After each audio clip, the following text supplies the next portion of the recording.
Alright, I set up this test scenario to give you a full understanding of how these are broken up to in the adjustment palette. Because, I often get times I asked, which one of these do I use? And why are you using that one? So we'll look at this as this. These attack midtones, blacks, and whites. Okay? These attach to color. So they attack the color region of a picture or photo. These attack kind of like the reduction of. So we're either looking at the reduction of color or the control of color, where it can invert, which this one I would say, this one doesn't even belong into here. It almost belongs in there. This one takes and reverts all colors to the opposite side of the spectrum. Okay? So if you have everything black, it turns into white. So that's what invert does. Posterize is the elimination of color, unneeded color. So you have let's say I want 2 levels of color, 3, 4, 16, and you can see that I have this going on. Comes in very handy sometimes, especially in graphic design. And then you're looking at, these are basically shortcuts to some of these. Let's say desaturation. Well, desaturation, that button actually just goes like this. Okay? That's all that button does. So there's some buttons down here that basically go in here and change a few things. Replace color, very handy. Let's say I want to take blue and I want to replace it with green. Okay? That's it.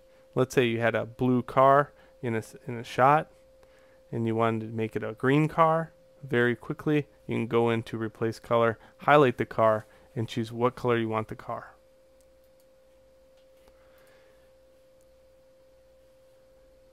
A couple of these are have legacies on them. So brightness and contrast, for example, has changed quite a bit over the years.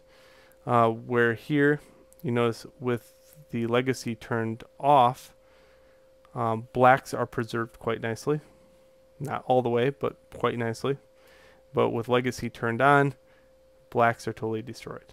So if you could imagine, here's contrast. It eliminates midtone. So I have a shorter variety of midtones here. But with legacy turned on, and then I did this, you notice there is no such thing as midtones whatsoever. So it's come a long way. The old brightness and contrast used to destroy photos every time. Nobody ever used that.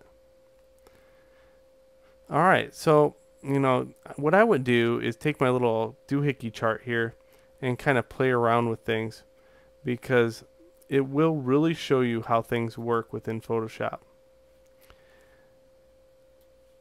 And it takes a while to get the hang of it as far as which ones to use at what time, but trust me when I say that you'll see it when you're in battle. Okay, when you're in battle, you'll see it and you'll know which ones to use. Just follow my little guide and make sure that if you're attacking color, you're here. If you're attacking some brightness and darkness thing here, if you're getting into the wacky color selection here, and then these are just tools that you're going to figure out what these are. Shadow highlights, amazing in the fact that I might show that in another video. So, all right, please go on to the next video.